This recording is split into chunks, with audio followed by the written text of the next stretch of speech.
before we begin. Thank you very much. Hello and welcome back to the Foreign Correspondents Club. I'm Christy Lou Staude, a correspondent board governor here at the FCC. We're very proud to see all of you here and we're proud to present a very special panel discussion covering the war in Ukraine with Nataliya Gumenyuk, who is joining us via Zoom, with my colleagues Ivan Watson and Tom Booth.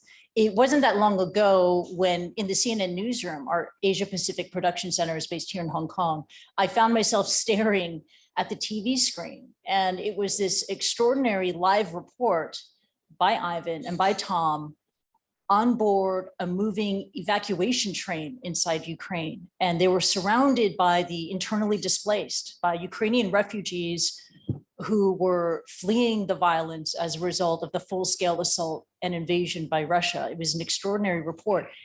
And it was one example of just scores of incredible reporting that has come out of Ukraine by foreign correspondents and especially by Ukrainian journalists. Nataliya Gumenyuk, she is the founder of the Public Interest Lab. She's based in Kyiv. And what she's doing there is absolutely extraordinary. You're going to hear more about this in the discussion coming up, but she is coming up with a way to create a way to counter disinformation by covering the conflict, what's really happening on the ground inside Ukraine, and also by fighting compassion fatigue at the same time. To accompany the talk, we also have a very special wall exhibition downstairs in the Hugh Van Ness wall. If you haven't had a moment to see it, please do check it out. Harrowing photography by Agence France Presse, really showing the savagery of this war, including streets filled with bodies in Bucha outside Kyiv after the withdrawal of Russian forces. And that exhibit, which was curated by my board colleague, Peter Parks, was put together really as a tribute in honor of the bravery of all the journalists who have been covering this brutal conflict at great personal risk. According to CPJ, Committee to Protect Journalists, at least 9 journalists have been killed while covering this conflict, many of them camera operators, photojournalists, frontline correspondents, and reporters. So with that, let's welcome our esteemed panel of guests, of correspondents, and it will be moderated by our club president, Keith Richburg. Thank you very much. Thank you. Thank you, everybody. Thanks for joining in the room. And Nataliya, thank you for joining in the Zoom. Let's start in the room first. So Nataliya, hang on, we'll get to you in Prague. But since we were just watching that dramatic footage there from one of the reports, Tom, I'd like to just start with you because if I'm not mistaken, this was kind of your first war. But you were going in with some really new technology that allowed you to do some of this kind of really live reporting from the field. Talk about that a little bit. Yeah, that's right. So it was my first time in a war zone, and I'll be honest, I didn't really know what to expect. One thing I did not expect was that the mobile phone networks would be as strong as they were, and this made a big difference to my job because we could essentially go live from anywhere, any place at any time. And I'll just show you, this is the camera that I took in. This is what I shot 100% of the stuff that we did. It's just a little A7S and with a prime lens. And I used this lens for pretty much everything. And with this live view here on my back, this, for those of you who don't know, this it takes about 8 SIM cards. They connect to a mobile network. And it allows me to put it on my back and to roam freely with the camera. So Benny, if you wouldn't mind just playing, I think it's clip number 2 on there. We don't need audio, but I'll kind of explain why this was so powerful for us. We were in a car park, to give you an example, and we were waiting for a convoy of evacuees that were trying to get out of Mariupol. And there was about 30 buses, and we'd been waiting for them for a couple of days. And we'd seen, a steady trickle of cars come through with families, but we were really waiting for these big buses filled with women, children, and elderly males. And just before we were about to go live, it was just before 11 p.m., we saw that these buses started to come through, and Ivan knew he had to be live, and we just went with it. And Ivan is so good in that situation. He knows how to really take the audience on a journey. He was showing them this and that, and the fact is I could just freely follow him through this situation. You can just see it here. This was the start of our live shot, and we kind of went through the car park. I mean, we had guys on the buses. There was a girl there that gives me a victory sign. And I think the power of a live shot cannot be underestimated to our audience. The power, you can do amazing reports, but when our audience sees that this is happening right now, it really resonates with them. And another example, Benny, if you just click to clip 3, is we were on a moving train, as Christy mentioned. And, Ivan and I, when we got on that train, we said, there is no way that this. You didn't want to go on that train. I did not want to go on the train. I said, there's no way that this is going to work. And it worked so well. And it was heartbreaking, the stories, again, that we were bringing. But the fact that Ivan was able to walk through this train. To give you an example, CNN, right? For a domestic show or a show that's broadcast to all of our networks, they might give 2 minutes a live hit. They stuck with us for 11 minutes on this train as we're going through. And I think that says a lot. And yeah, you can see here, Ivan started talking to this, she was a 28-year-old girl who had a heartbreaking story. And yeah, so that was one of the things that certainly surprised me, Keith. Wait, so that train was moving, it's going from city to city, town to town, but you never lost your connection? I lost it a couple of times, but it went, so we were going from the east of Ukraine. We didn't tell our audience, for the safety of the people on board the train, we did not say where we were going to, but that train, I think it was about a 24-hour train, and we took it for a portion. And a little bit more, so you guys know, the war, the Russian invasion, has forced millions of Ukrainians to flee their homes.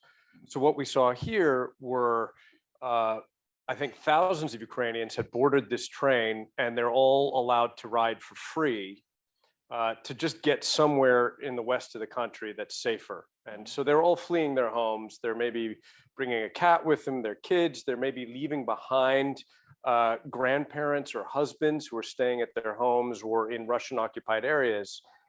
So that was another part of this report. And in live television, you're improvising on the spot. So I had just met these women who'd come from a Russian occupied town. They'd escaped after a month of occupation, and they started live on television making incredible allegations of rape by Russian soldiers, claims that the Russians were robbing inhabitants and begging for food in their town. And we just had this conversation, and again, on a moving train. And I think what that underscores also is the Russian invasion plan left Ukraine's telecommunications infrastructure intact, which is part of why they haven't really done so well, the Kremlin, in the court of international opinion, because they haven't been able to control the message. Ukrainians, like Nataliya and all of the people, the victims affected by this, are able to get their message out through organizations like CNN and on their own on the telecommunications networks that Russia did not destroy. And thus, Moscow lost control of the information during this, I would argue, savage invasion. Mm-hmm. And Ivan, stay with me for a second, because unlike Tom, this was not your first war. This is probably about your 110th. You covered the Russian war in Chechnya, Middle East, Afghanistan. Talk a little bit. Would you have been able to do this 10 years ago or earlier? No. I mean, the size of the equipment that you needed for broadcasting, for sending material, for going live is much bigger, much more cumbersome a decade ago. When Keith and I were in Afghanistan together, you'd set up a satellite phone, and it took a long time. You weren't mobile at all. So we were able to run around on a train, a crowded train, with, just this little backpack on Tom's back. And the signal is stronger and more versatile. So you can kind of just, in a kinetic environment, right? If it's 40 buses full of civilians who've just escaped a city that the Russians have been bombing for a month straight, trapping people in their homes, you can just show up and paint the scene and describe what's happening on the moment. And that gives a level of flexibility that I think CNN and my colleagues have taken advantage of throughout this terrible conflict. Yeah, let's get Nataliya back up on the screen now from who's joining us from Prague. Nataliya was one of the founders and CEO of the Public Interest Journalism Lab.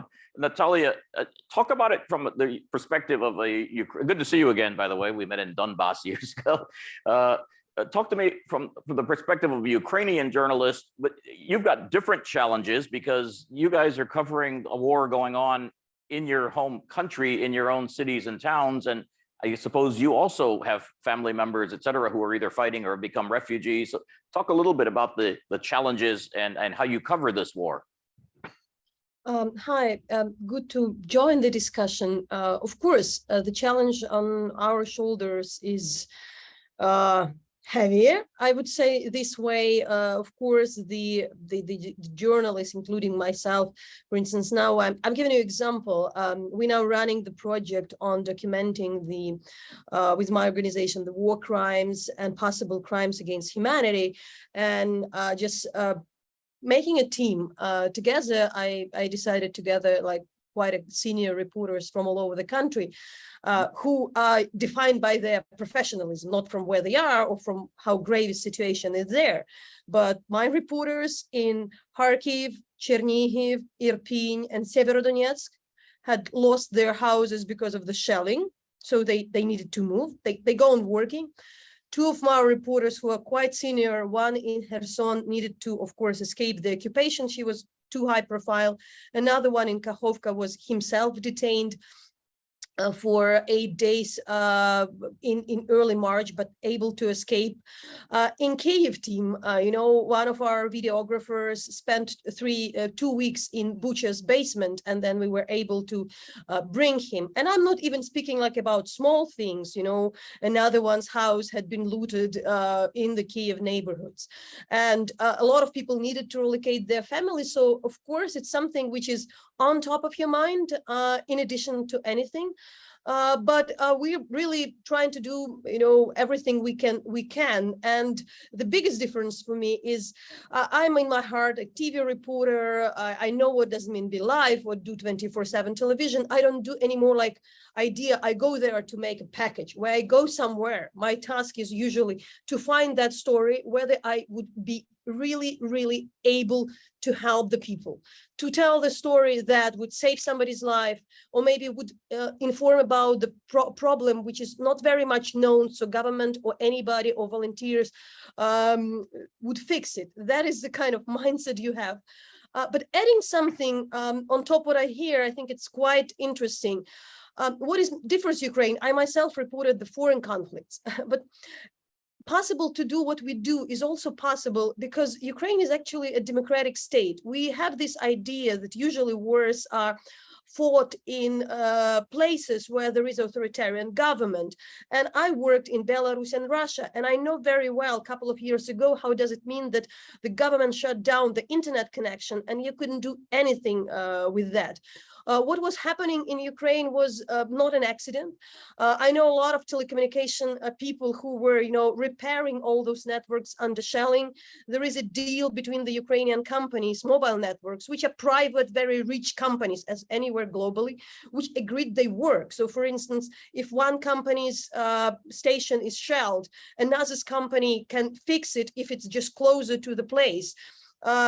As well, the government did this work, for instance, to get this Starlink from Elon Musk, so it was possible for the people fighting in Mariupol, Azov Steel, to report live. So I do think it can't be happening. It would be so easy to shut it down. But of course, a lot of we shouldn't take it for granted. That was something I say. We were able to access to a lot of like crime scenes because, of course, the prosecutor office and the government would do that, which probably won't be possible in quite a lot of places if Ukraine wouldn't be a democratic state, which makes it extremely different. Yeah, Nataliya, stay with us for 1 second. Talk to us a little bit about what your team is doing out there, trying to document, as you say, war crimes. You're already getting ready for the post-war period where there might be some kind of trials, et cetera. So they're acting as journalists, but they're also kind of documenting what happened. Explain how you do that. So the project which we just launched, which is called the Reckoning Project, Ukraine Testifies, and we do cooperate with lawyers outside of Ukraine, those who worked on Syrian archive, who work in other countries. Yeah, we see that quite a lot of crimes which we can do, potential crimes, of course, are, by the way, made by very same people who did that in Chechnya, who did it in Syria. I'm speaking about the Russian generals and particularly the heads of those divisions. Today, the Ukrainian prosecutor office identified 16,000 alleged crimes. With our very humble, opportunities and quite a humble team, we basically developed a protocol according which we may record the possible crimes in a way that we, first of all, do not traumatize people, but it also could be verifiable in the courts. So it is already possible. We see that the times is moving very fast. It's already, first of all, there is a huge scale of what's going on. People might forget about that. We have this opportunity. So for us, it's already very important to start this job now. So we're looking at we should be extremely careful, but just being on the ground, I should say that we recorded the cases of torture, of executions, which could be verifiable, including in the territories which are currently occupied, like in Kherson region, just by, not just receiving but by the coherence of the witnesses, by the, like amount of those things. But yeah, we do already thinking we are not alone. We're really cooperating with a lot of local organizations, but also internationals matter. Keith, if I can just chime in. Yeah. Part of what Nataliya is talking about, and this is a difference from other conflicts that I've reported on, is that Russia invaded a country with a functioning state and civil society. So you have cities and towns that are coming under attack, that are being hit by missiles and rockets, where you have elected officials who are still maintaining public services like collecting the garbage and of course running the hospitals and things like that, and the civil society as well. So it's not just the military that this Russian invasion force is fighting against. It is elected representative government, imperfect, has its own problems like in every country, but all this web of kind of society and network and local government are trying to resist this and investigating allegations of war crimes. Stay with me on this point, Ivan, because and what Nataliya was saying, they're out there, they're looking at all these potential crimes. But if you encounter Russians or Russian troops, will they now see journalists as the enemy? Do they see everybody as the enemy? In every conflict, the journalists are being targeted. This has been going on for decades. So that's not a new phenomenon. So yeah, so if they see you, they think they've got to get rid of these journalists. You're not only war crimes, you're projecting what's happening to the world because they didn't cut off the telecommunications.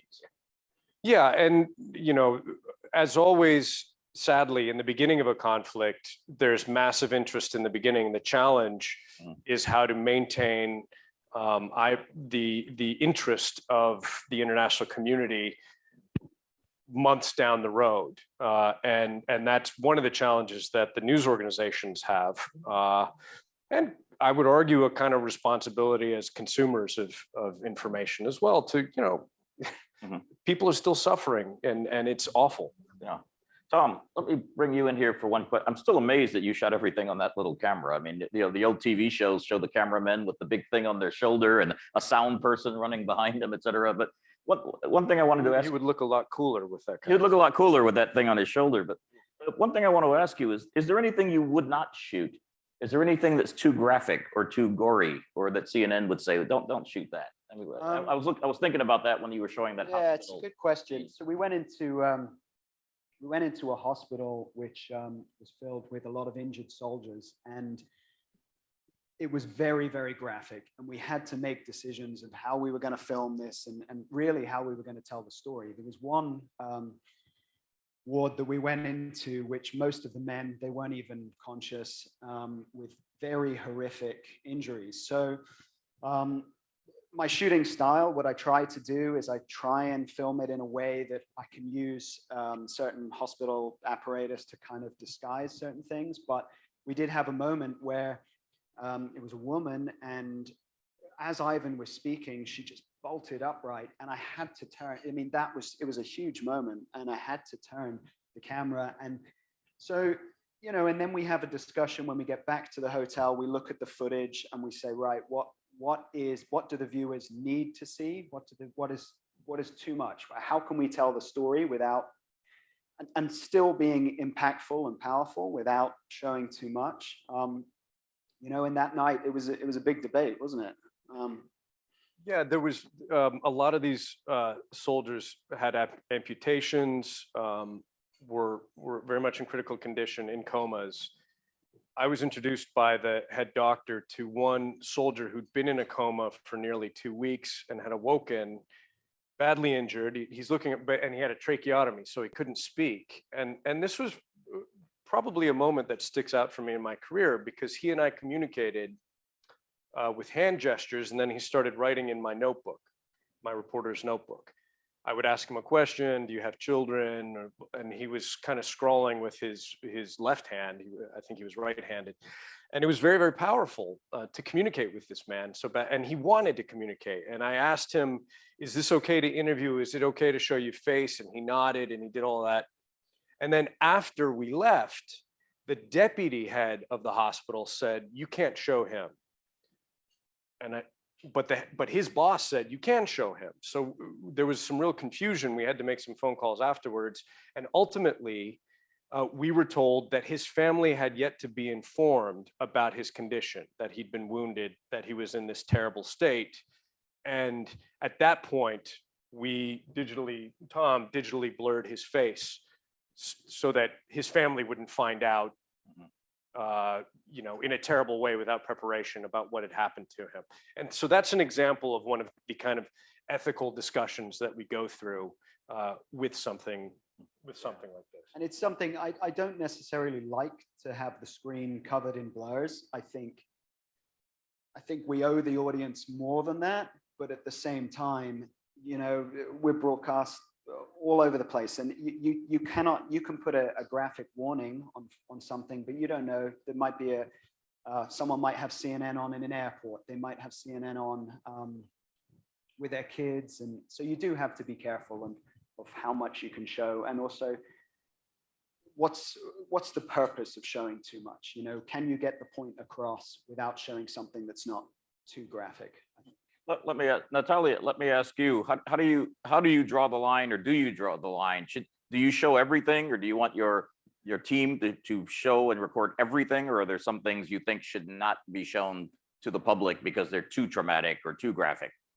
We're a bit privileged in a way that we also work long term. So we work on the maybe possibly documentaries we produce later, which give us with a choice that we film basically everything, but of course technically do not broadcast. What I understand, which was very great, very, very great when we were reporting from Bucha, you know, we were able to be there, of course, during the first days where still the bodies were on the ground. Even later, when we were working in Kharkiv region, because, you know, there still was the active front line, so the government authorities were not so capable to pick up the bodies of the Russian soldiers early enough. You know, we did film that, which I thought more for the history. We're talking with the journalists, our videographers, you know, how to deal with that, to show the reality. But I think this general rule that, you know, sometimes the symbolic picture, as you know, this photo of also a reporter we know well, you probably some people seen this famous photo when there were the lady, just the hand of the lady with red printed nails, which later was found out, shown so much for the world that it was enough not to show, the full body.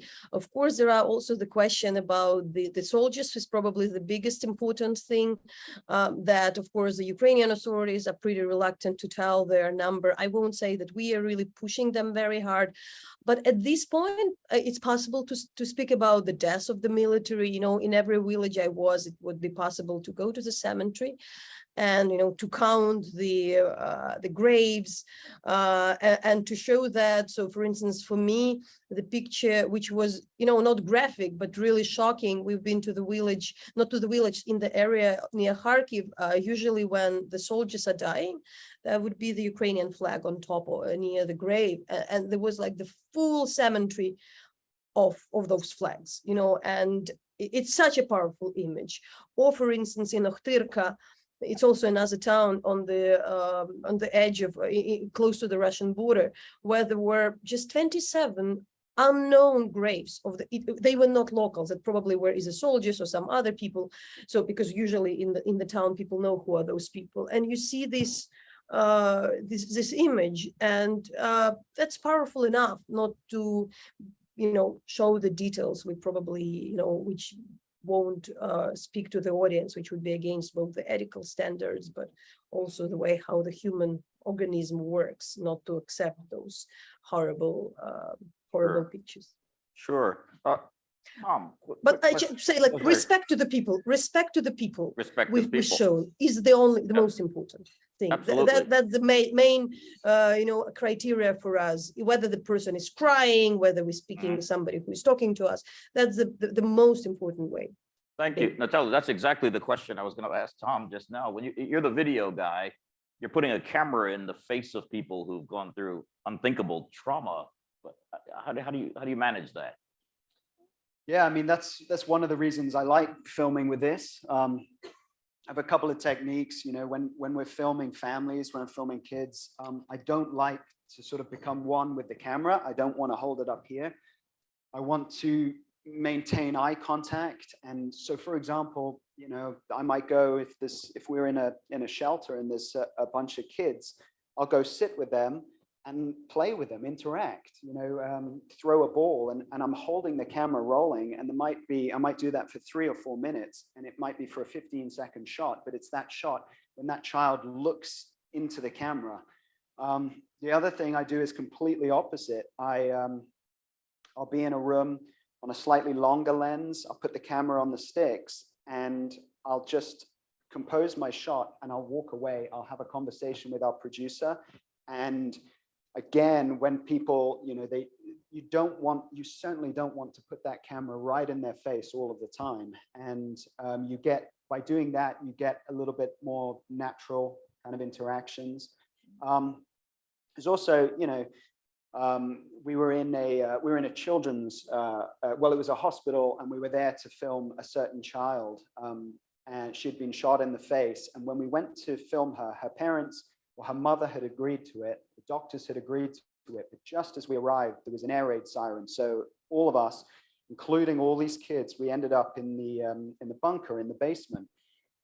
And it was so powerful, those images, and I could have filmed there for hours, but you have to be respectful to what these families are going through. And we were not the only media that had been there. We were the only media there that day, but there could have been media, there could have been 10 cameramen that had come there over the course of the last couple of weeks. And these guys are going through so much. You just have to be respectful, as Nataliya says, and kind of know how close you can get. You talk to people. Ivan's so good at doing this. He'll go introduce himself before we even bring a camera in that room. We rarely interviewed or filmed people without first getting permission, explaining who we were. At the time that we arrived in Ukraine, I think it was the beginning of March, the war was still very new, and there was a great deal of suspicion among Ukrainians. And even in cities very far from the front lines, the first village we pulled up at, there were a couple of grandmothers, and they saw me get out of the car, and one of them immediately got out her phone and started calling the police because there's some suspicious foreigners there. And I had to kind of talk her down and say, look, it's okay. I'm not. But we had to do that all along the way because their country's invaded. They're frightened. Nothing prepares you for that. And for people who have fled their homes and their lives have been completely upended and they have no answers, and maybe it's a mother who's got her toddlers in tow and has been forced to leave her husband behind, or his husband's in the military, they're under immense pressure. That said, many people wanted to talk to us despite that, and so it was always important to establish those guidelines. And be respectful of people, and then hear what they had to say. And in fact, on the train, there was these women had just come out from occupation. They wanted to tell the world about all the terrible things they'd seen and the awful Russian soldiers who were occupying their town. And then after we did the live report, this woman remembered, oh my God, my parents are still in that town. And I said my name on TV. Oh, wow. So like she's just endangered her family. And she was starting to hear from people because the thing had started to spread on the internet. So these are real things that we had to deal with. And there were people who got angry when we were present. But do people mind reliving their trauma, or do they? Some people hate it. Some people, in that hospital, there was one grandmother who was very angry with me. Because think about if your child has been wounded, your grandchild, right, by some aircraft dropping bombs from miles in the sky, an innocent little kid, and you're in a hospital, there's anger, maybe. There's fear, there's grief, there are all these feelings. And now there's a foreigner who's walking around with a camera. She actually accused me, are you making money off of this? Are you enjoying our pain? And I sat with this woman I put the cameras away. I sat with her for 50, I didn't need to film her. I didn't want to, for 20 minutes, and just let her kind of beat me up emotionally and accuse me of things and say, I don't want to be in this war. I don't want to be in this country. I have a 10-month-old baby in Hong Kong. I don't want to be away from her. I don't want to risk my life. But these are some of the examples of the interactions that you have. We're fortunate to leave. Nataliya's family's still there, right? And we had to be conscious of that all the time. And the people we worked with, the driver that we were with, the journalists that we worked with, they had friends who were dying. They were finding out while we were on interviews, the journalists we were working with. And you have to be respectful in that kind of an awful emotional environment. Nataliya, one question actually for everybody here, but I'll start with you, and then we're going to get some audience questions here, so start thinking of those. But I'll start with you, Nataliya. We're just talking about trauma and the trauma that people feel. How about you as a journalist and your journalistic team? They must also be dealing with trauma. How do they deal with that and still do their job? In particularly, I've been reporting the war in Ukraine for the last 8 years. I'm more trained. But I've been participating in the DOT Center seminars and was also teaching a bit of the conflict reporting. So I'm kind of more prepared, but of course, it's very, very different scale. And it's really not just about the journalists, but the whole society. What do I understand? We in particular run the course, and I'm today before sending somebody to because I have to take the decision. The journalist is trained to talk to the people who are extremely traumatized, but even like sending the cameraman, I would say like look, I haven't talked to that guy. I don't want this guy collapse while listening to a horrible story because we didn't prepare him. But what I understand and what is very helpful, of course, for us, the journalists, the job we do, it gives a bit of the purpose, that you have the understanding, and it feels you do not feel powerless. It's very helpful. What I understand, what helps a lot, it's socialization. So I feel very sorry, especially for the people who sitting in front of their laptops as the wire editors, who really are following horrible news all the time and writing them down.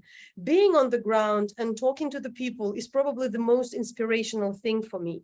So wherever I go, when I go and listen to a horrible story, then I see I'm amazed by the resilience of those people. Even when I recently talked to the a widow of a person who'd been in Mykolaiv region, really tortured and extremely brutally killed, I should say. I've seen the video provided by the doctors.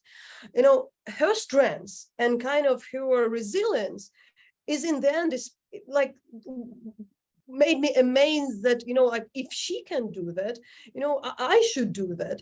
And I do think this is an incredible, we're speaking a lot about the empathy fatigue which would come.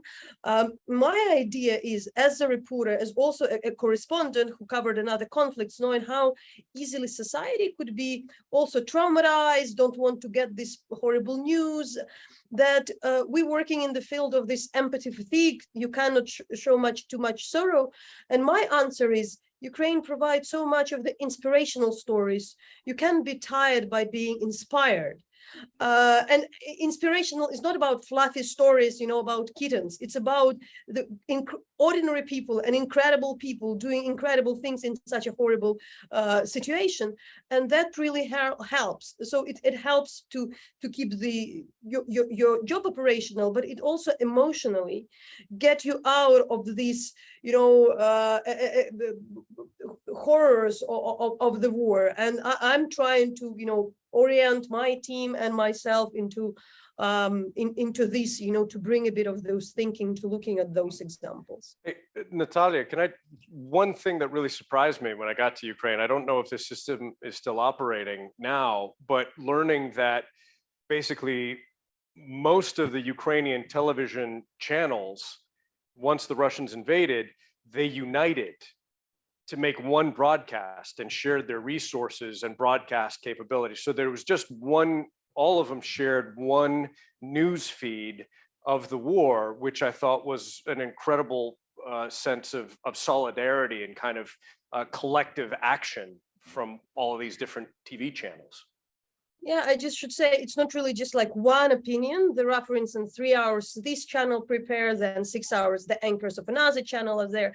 It's still there. We are a bit, to be honest, tired of that. There is now a call that like, let us bring back to all the others. It's not that urgency. So there is a huge debate again among Ukrainian journalists, but just to say that we are still, you know, that online people do wherever they want. But I think this solidarity, to be honest, like those channels were 4 months ago as far away from each other as Fox from CNN, you know, like from their political affiliation, from their attitude to each other. Yeah, but that was a great thing. We at this moment think like probably it's time to, you know, but and it also don't you think it also shows how the Kremlin underestimated how Ukrainian society would react to their invasion, that you'd have news channels where the anchors maybe had feuds against each other and hated on each other publicly, that suddenly were working side by side, that by invading, they united, certainly in those first weeks and months, society that, like many others, is polarized and fractured. It was polarized and fractured. It's as united as it just could be. By the way, not being unanimous, but like being united, accepting that we do have the political differences. It's just existential threat. But the whole thing about Russia is about underestimating Ukrainian society. And I think, to be brief, the whole idea, you know, when Russia is fighting Ukraine, not as just like ethnic group, we have all people of all kinds of nationalities, but as a nation as such. I think the problem is that the Russia, their government says, but because of their own free will, and that's actually what Ukrainians are fighting for, that they are united, not because they're afraid of somebody. And if you really, you know, even if you target the government, it won't change this unity in the country, or won't change the idea what Ukrainians are fighting for. That's an incredible miscalculation. But it doesn't make, you know, like our life easier, but it's make the resilience, I think, stronger by this. Let's try to get in a couple of your questions, because we have about 10 minutes left. If I see any hands up. Yes. I'm Nigel Sharman, former BBC News producer and Associate Governor here. I watched one of your colleagues, I think it was Clarissa Ward, helping an elderly lady struggling with her bag. She just got off a bombed train station and she was trying to make her way up the hill. And I'm sure you will have had many similar experiences. But there comes a time when you must think, I could help all of these people and I have a day job to do. So how do you sort of make that decision about when to detach? That's a great question. We talked about that earlier, Tom. I asked you the question, when do you put the camera down and try to help somebody? And I mentioned that Clarissa Ward clip where she put the camera down or said on the live TV, excuse me, guys in the studio, I'm gonna go help this old lady over this bridge. Yeah, it's a tough one. I mean, we're usually, like our team, to give you an example, was a team of, it's 7 of us, including our driver, Sasha. So usually in those circumstances, there are, we're not working all of the time, and people do, our producer, our local producer, they are helping people all of the time. I remember when we were getting on the train, many of us were helping people on and off the train. Generally, I will try and film as much as I can, because unless I really, really had to put down the camera. But yeah, I mean, it's you just judge every situation as best you can. Certainly, I think if it was life or death, then that's another debate. But in terms of what Clarissa did, I mean, we all saw that was perfect. She maintained her professionalism. She continued at what was an amazing live shot, telling a great story, and yet she was able to be a great human at the same time. So that's, I think, what we all strive to do. Were there any other questions here? Yes.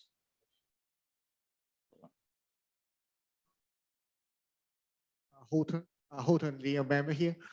Just a quick 2 questions. First, if you did not get on the train and you get caught by the Russian soldiers, what kind of treatment you expect they will do? You just let you go, lock you up, beat you up, or ship you to Moscow, put you on a public tribunal there, blah, blah, blah, okay? And secondly, have you any interaction with the reporters? That's my second question. Any interaction with the reporters or journalists from China, from the China news channel? What's your experience with them? I mean, there was one that I'd heard about, one Chinese reporter in the southern port city of Odessa who was reporting on social media a narrative that contradicted Chinese state media's version, which was very kind of pro-Russian of what was going on. And I don't know his status right now. I didn't meet the man. I didn't see any other Chinese reporters while we were there. We actually didn't see any journalists. We were kind of on our own, traveling and operating most of the time. The question about what would happen if I was caught by the Russian troops, I lived and worked in Russia. I was detained a couple times in Russia doing my job in the late 90s. And I worked alongside the Russian military. We were not very close to front lines. I didn't find that was our responsibility on this trip. I wanted to document what was happening to Ukrainian civilians during our assignment there. I thought that was more important, and hearing what these people were saying. So I don't think I was in terrible danger. We were in terrible danger of being caught, but it would be probably very complicated to be released. But CNN has a bureau in Moscow. We're not the enemies of Russia and Russian people. I am half Russian. My name is Ivan. I grew up speaking Russian. So I would hope that I would be treated as we're supposed to be treated, as kind of impartial observers doing our jobs. But look, things got complicated with the Ukrainian military as well. I was talking about this paranoia and the security. We had Ukrainian troops were stopping us, were searching our documents, were searching our belongings. They were on full alert, and some of them were panicky and scared, and there were scary moments. Some soldiers burst into our hotel room in the city of Vinnytsia and burst into Tom's hotel room with guns pointed because they mistook his camera in the window for being a weapon. Okay, so these are the realities of kind of that environment. Everything is heightened. People are nervous. People are fidgety and afraid, and they're being pushed in directions they're not prepared for. Nobody's prepared for a war coming to their doorstep. And so you, as a visitor, as an outsider, not as a local reporter like Nataliya commanding a team of journalists, you have to tread very carefully and don't surprise people, because other journalists got detained by the Ukrainians. And you can't blame them for that. Their country's just been invaded and they're terrified. And there are bombs falling from the sky when they least expect it. Thanks. Mark Michelson, IMA Asia. Thank you for this. This is amazing, and it's heart-wrenching as well. I was going to ask you about the help and how you balance that, but you sort of answered that. But it's sort of related to what you just said. How about the Ukrainian government as well as the military? How is it working with them, both positively and negatively?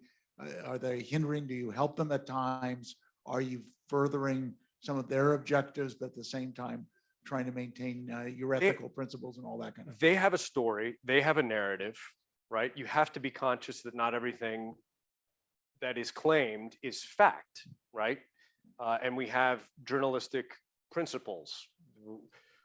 Russia claims this, the Ukrainian government claims this. This is what I saw with my own eyes, that kind of stuff, right? Like, they're basic rules of journalism. Another thing we didn't show were a lot of military checkpoints and Ukrainian military vehicles. The security forces were very sensitive about that and would say this is a secret. And sometimes it went overboard. They were like, you can't film that bridge, this giant suspension bridge across the Dnieper River that everybody in the city can see. They were a little, you know, and you kind of had to respect that and kind of aim the camera in different directions, because it's a country at war. So it's not, you don't just go charging out and film anything you want. And we worked at times with security forces or government officials or hospital officials, and there were other requests. Do not identify which city this hospital is in for fear it will be bombed. Does that sound like a crazy request? Well, Médecins Sans Frontières then reported that something like 20 or 30 medical facilities had been bombed in a month of fighting by the apparently by the Russian military. So there's a pattern to back that up. It's not just paranoia. So there's an ongoing discussion. There are requirements that the host government imposes on you. There are rules. You have to follow them and then be transparent about, hey, we're not going to show you the tank that we just saw roll past because we're told that's a secret and we can't show it. That was very hard for me, because you would see these, you know, we'd be at the side of the road, and just as Ivan says, a tank would roll past. And as a cameraman, my instinct is to pick up the camera and to film that tank.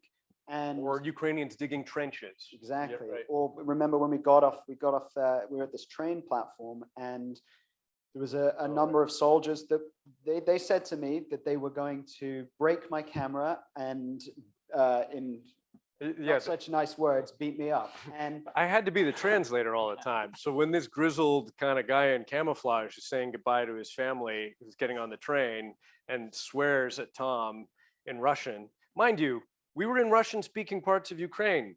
I spoke Russian all the time. The Russian-speaking Ukrainians were feeling the brunt of the Russian invasion, and part of its claim was to defend Russian-speaking people, which is, I don't understand how you're going to accomplish that when you're destroying Russian-speaking communities. Fine, whatever. But the officer goes, if you keep filming, I'm going to break your bleep, bleep, bleep camera. And I had to say, Tom, please put your camera down. Sorry, what Guy's got a gun. got one time for maybe one question there, if it's a quick one, and we'll see if we have one after that. Yeah. I have two questions, technical ones for Tom. First of all, I think you showed us the live view, right? Is it live view? yeah, Okay. We rely on live view all the time these days, especially when we know the infrastructure is right for it. So besides heavily rely on IP-based production these days, do you also carry satellite equipments? yeah. Because Yeah, so I mean, that's the thing. I have to take a lot of backup equipment with me as well. So I carry something which is called a BGAN, and basically that's like a little portable satellite. Now the thing with that is you open it up, it's about the size of a laptop, it points up, it connects to a satellite, and then you can just Ethernet cable into a computer, and then from the computer to the camera. Did we use it? We never used it, thank goodness, because you can't move with it. It has to be fixed on a satellite, and the connection's just not as good. So, but yeah, I took that with me as well, and then we also have satellite phones as well. So Which we never had to use. I've had to use. I think because you're so lucky that somehow the infrastructure is intact. And so a follow-up question about LiveU, when during the social unrest 2 years ago, 3 years ago already, and we have this daily ritual in the newsroom that we recharge our LiveU, like a whole line of LiveUs. Have you ever been out of power? And what would you do when eventually you found out that your battery's dead? That's technically 95% of Tom's job description is keeping the batteries charged. I'm exaggerating a little bit. Pretty much it. So to answer you simply, I have a lot of spare batteries. That's it. I mean, my life on the road is managing charging batteries. I mean, my room is just charging stations all over the place. So this one here, the 800, this could probably go live for about an hour and a half. And then I have a brick battery, which could do probably about 2 hours. And I'd carry 4 or 5 of those batteries fully charged. And then a lot of places that we're at, I mean, where the buses were all coming in, it was a big car park. I could have gone into the supermarket and powered from there as well. I mean, you know, you go into a coffee shop, they'll allow you to charge there. It's not fun going through airport security with Tom and all his lithium batteries. Yeah. Let's get one last question here because we're on our time limit. FCC. What Ivan said just now was extremely interesting. In eastern Ukraine, in Luhansk and Donbass, basically reporting but speaking in Russian to the Russian inhabitants of those territories, those areas. Did you get the feeling that they were in support of Russia in its invasion of Ukraine and its special military operation, or were they speaking to you as Ukrainians trying to resist what Russia was doing? It's a really good question, and it was one of the most fascinating things for me about this. In eastern Ukraine, people speak Russian. In Kiev, people speak Russian. I haven't been there in years, but whenever I'd go there, I'd be greeted at the airport, perhaps in Russian, and certainly in every business I'd walk into, right? I think there were definitely sympathies for Moscow and for Russia in eastern Ukraine. And I'll give you one example. We were in Dnipro, in that laser tag kids place, and I met a recently evacuated factory worker from Azovstal in that besieged, now completely shattered city of Mariupol. And he said, listen, man, we weren't on camera, we were just talking. He goes, I'm Russian. I speak Russian, I grew up speaking Russian. I felt culturally close to Russia, and I wasn't really into the banderovцы. Right, Nataliya, you know that word. Like, he wasn't very much into the Ukrainian national identity and project until he said, the Russians started bombing my city, and my child and my wife, we had to hide in a basement from Russian bombs. And now I am more Ukrainian than I have ever felt in my life. And so that is one of the remarkable things that Vladimir Putin and the Kremlin have done. They've destroyed the soft power that they enjoyed. There were elected pro-Russian politicians in Ukraine before this invasion. Now it is radioactive to try to be a pro-Russian in Ukrainian society right now, because you've destroyed these cities and the homes of these people who didn't ask for it in the first place. Another example for me is, I would ask every Ukrainian, do you have relatives or friends in Russia? And most did. And they, most of the time, 9 out of 10 times, they said, I don't speak to them anymore. They don't believe what the Russian military is doing to us. They think we are shooting ourselves. So I stopped talking to them, which tells you something about the flip side of this equation, which is that the propaganda from the Kremlin is so powerful within Russia that siblings don't believe each other on opposite sides of the front line, which really tells you something, right? You're talking about a Ukrainian who's been forced to flee their homes with their family, with their belongings in a bag, and their own brother or sister or cousin or whatever in Russia will not believe what they're being told and say, you're lying. The neo-Nazis are doing this to themselves to try to make Russia look bad. Amazing.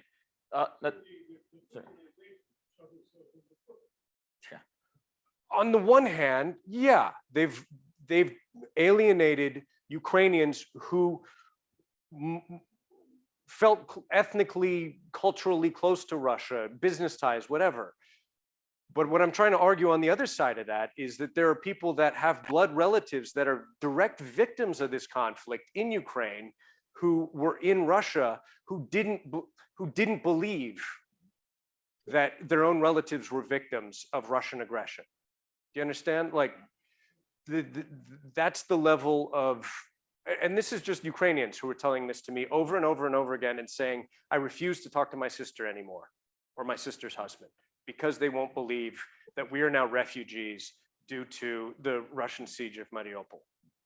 I want to give Nataliya, I want to give you the last word since you're from far away. It looks like this is going to be a longer conflict than maybe some people thought at the beginning, and I guess you guys are dug in, your journalists are dug in for the long haul. What last word would you like to say to this foreign audience here in Hong Kong from where you are about Ukraine? First of all, we expected it to be long. I think at first it was a Western intelligence who thought that it would be last for a couple of days and country would be overtaken. There was a totally different expectation from the Ukrainians. What is different now, and that is the claim that there is opportunity not to make it though long. You know, I mean, I'm not an advocate. I'm not there to tell like, give Ukraine more weapon. I feel not very comfortable in this role, but I do understand that, of course, Russia showed itself in a bit different way, that despite being one of the biggest power with a proper, weaponry, with a proper support, there is a chance, of course, not to defeat Russia. That's not really the aim of Ukraine. The aim of Ukraine is really to let the Russians out of the country, at least for the borders of before 24th of February. So there is quite a clear idea in Ukraine. Something else to say, I think that because important to remember now the front line is overall 2,500 meters, kilometers, and the actual front line taking place on the territory more than 1,000 kilometers. It's a lot, but what makes it different then, of course, especially for television, for international media, it's easier to be somewhere in Kiev, and people are doing incredible work in the Donbass, and I feel absolutely grateful for that as a Ukrainian citizen. But I do understand that a huge chunk of the Ukrainian territory is not accessible. Like we speak about, it's not because we don't want to go there. Also, international media are not welcomed. There was somebody in the audience telling what would Russians to do with a person who is captured. So, for instance, a person we know, a documentarist, Mantas Kvataravičius, which is Latvian, the filmmaker from Mariupol. He's been not just killed in the shelling, he's been tortured and executed. So that's what might happen. And we now have quite a large chunk of the territories which is under Russian occupation. And not because people, first of all, because of it dangerous, but that's why it's partially not reported. However, it's possible to tell the stories. That's probably would be my call, that we have, thousands of the people who living still those occupied areas. And of course, it's easier to go somewhere where there is an actual front line and the battlefield and you have access and you could be bored to make the stories of the people coming from the occupied territories. But what I feel now that people say, oh, we don't know this story. Is it really happening? Oh, what's going on in Kherson? Could you verify that? And I say, like, yes, you can, of course, you still can tell the stories of those people, but it won't be that visually attractive. But it's probably our task and duty to do that. I received the question about the Ukrainian fatigue all of the time. And I think, like, look, how do you fight that? You're there not to entertain. It's really not just the problem, it's our task, how to find the story relevant, how to still keep the audience watching. It's becoming more difficult. It was easier to do that in the early stage when the whole world was interested. So my answer is always to just to try harder. And as I said, you won't be tired of the stories which inspire you. And I do think Ukraine indeed provides this opportunity. Ukrainians don't really ask for compassion; they really ask for solidarity. And I think it could be there. There are reasons for that. Well, thank you, Nataliya Gumenyuk, for joining us from Prague, just out of reporting from inside Ukraine. We hope you can get to Hong Kong, or we can visit you sometime, because we have a gift for you, but we can't give it to you because you're here. But I will give it to Ivan Watson and Tom Booth here in the room. Say thank you for coming to the FCC. Thank you. And thank you, everybody, for joining. And thank you again, Nataliya. We'll stay in touch. We'll find out what's happening there. And then thank you all for joining. And please keep an eye on fcchk.org, the website, for upcoming events, including some films we're going to be showing in July. So thank you all. Have a good day.